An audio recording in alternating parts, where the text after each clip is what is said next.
데이터가 점점 더 중요해지고 있습니다 라는 말은 굉장히 많이 들으셨을 것 같은데 이걸 실무에서 어떻게 느끼느냐면 제안서나 보고서 만들 때 데이터를 바탕으로 한 컨텐츠들이 점점 늘어나고 있어요.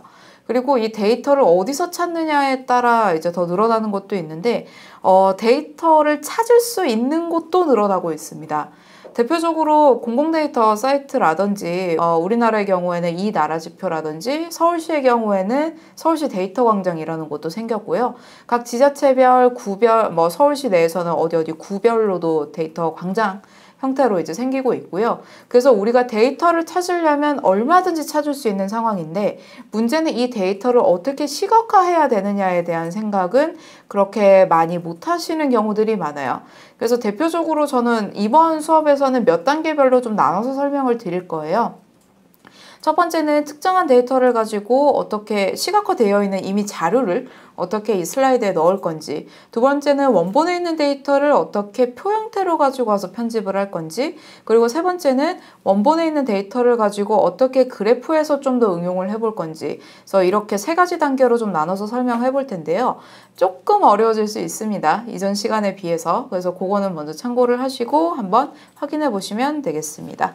자, 지금 제가 원본 문서를 좀 가지고 왔는데요. 여기 데이터로 문서 만들기, 그리고 캡처, 이미지 강조법 이런 형태로 제가 가지고 왔는데 이 내용은요. 통계청에서 가지고 온 자료고요. 2021 통계로 보는 1인 가구라고 되어 있는 타이틀의 문서가 있습니다. 그래서 통계랑 관련된 보고서, 연관 보고서나 문서 이런 것들이 굉장히 많이 쏟아져 나오고 있고 여러분들도 필요한 자료가 있으시면은 이 통계청 사이트나 이런 사이트들을 들어가시는데 너무 겁먹지 않으셨으면 좋겠습니다. 그래서 저 같은 경우에도 데이터 시각화나 이런 것들을 실험해 보기 위해서 이런 연관 리포트라든지 아니면 그냥 공공데이터 사이트에서 많이 참고를 해보는 편이고요. 근데 지금 보시면 예를 들어 이런 자료들은 여러분들이 한글 프로그램에서 가지고 왔거나 혹은 신문 기사들에서 이미지를 가지고 와서 슬라이드에서 쓰시는 경우들이 꽤 많은 걸로 알고 있습니다.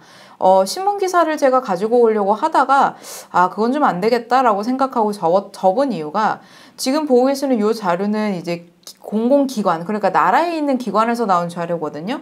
그래서 지금 보시는 것처럼 어느 정도 이제 참고를 하거나 캡처를 하거나 이 부분이 어느 정도는 가능해요. 근데 신문기사 같은 경우는 생각보다 저작권이 빡셉니다. 그래서 이 저작권이라고 하는 건 신문기사 냈으니까 우리가 그냥 다 쓸 수 있는 거 아니야? 아닐 수도 있어요. 그래서 저도 신문기사에서 바로 가지고 오는 방식은 좀 추천하지를 않고요. 그래픽이 잘 되어 있는 자료라고 하더라도, 그러니까 디자인이 잘 되어 있는 자료라고 하더라도 정작 내가 필요한 거를 강조하기에는 좀 부족한 형태의 경우들이 많아요. 그래서 이런 신문기사들이 있을 때는 여러분들도 그 신문기사에서도 출처가 있거든요.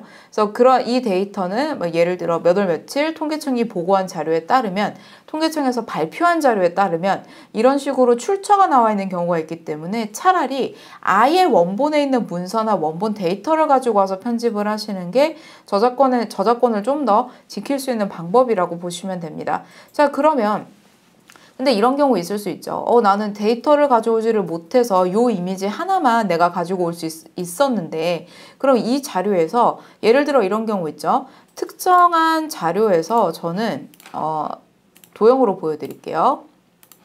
서울부터 해서요. 광역시나 특별시 위주로만 좀 보고 싶어요. 예를 들어 이런 경우죠. 세종시까지만 좀 표현을 해주고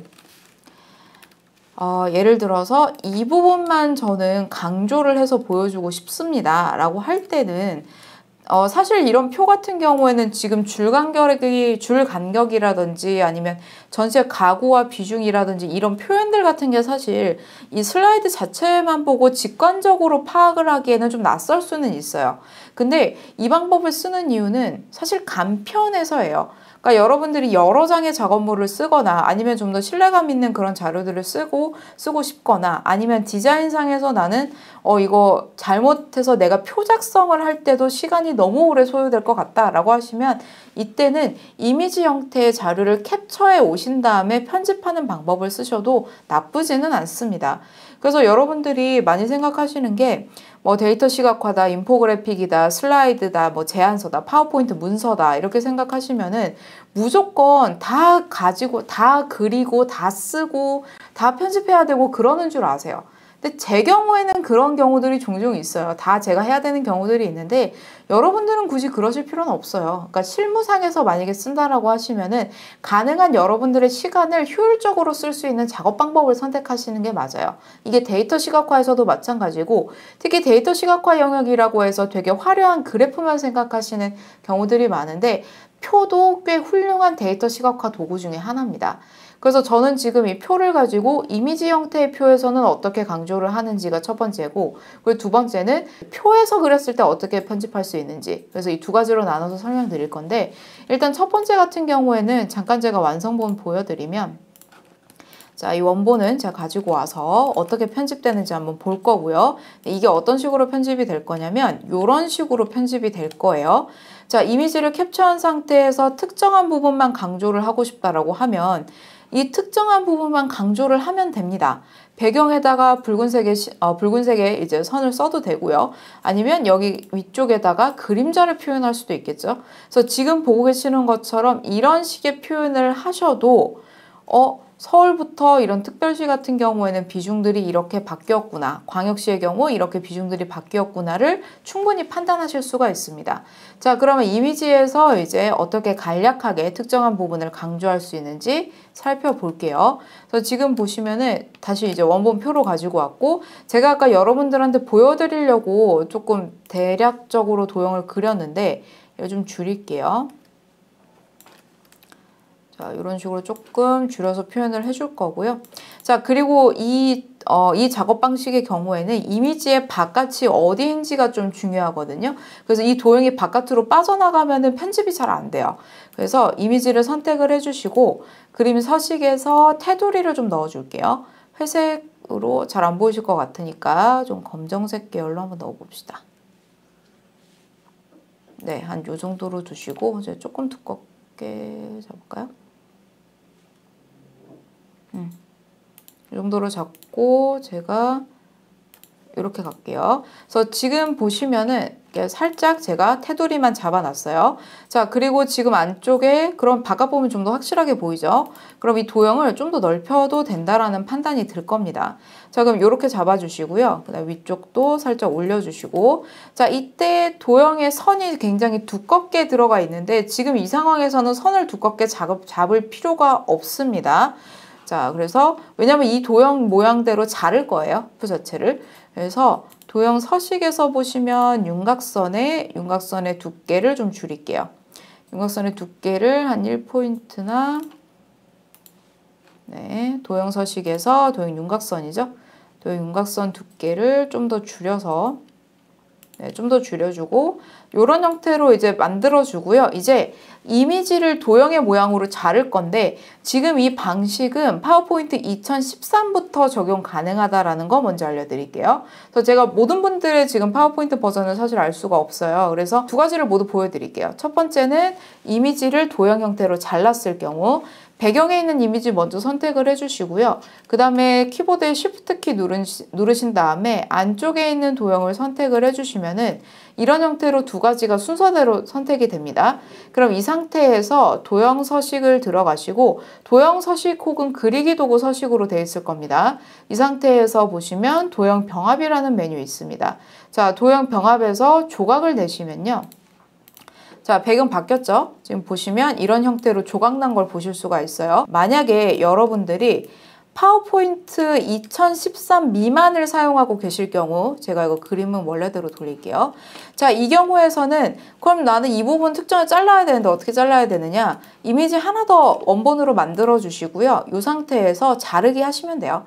그래서 이미지 선택한 상태에서 그림 도구 서식에 자르기 눌러주시고 여기에서 서울 부분 남기시고요. 그 다음에 다시 한번 아래쪽부터 선택해서 저희가 지금 세종시까지 남기고 있거든요.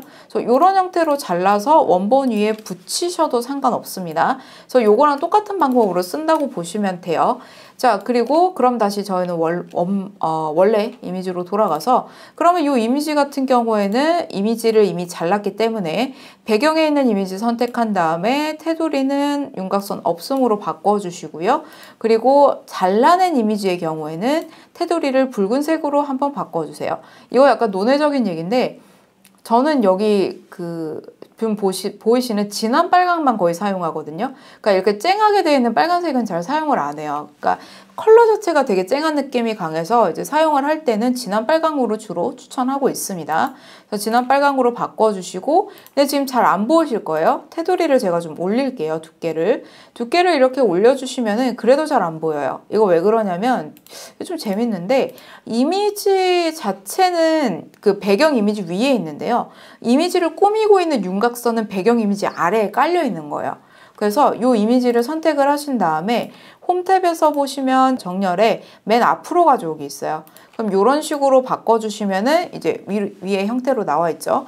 자, 그러면 여기에서 조금 더 만약에 나는 이미지를 좀 더 키우고 싶다, 좀 더 강조하고 싶다 그러면 키보드에 Shift Ctrl 키 누르시고요. 저는 Alt 키도 같이 누릅니다. 그러면 조금 더 디테일하게 조정돼요. 그래서 이런 식으로 살짝 더 키워주기는 키워줘요. 저도 작업을 할 때. 근데 지금 이 이미지 같은 경우에는 줄 간격이 원체 좀 붙어 있다 보니까 많이 키우지는 못하는데 그래서 이런 방식으로 일단은 살짝 더 키워주시면 되고요. 그래도 조금 키웁시다. 밑부분은 좀 가려도.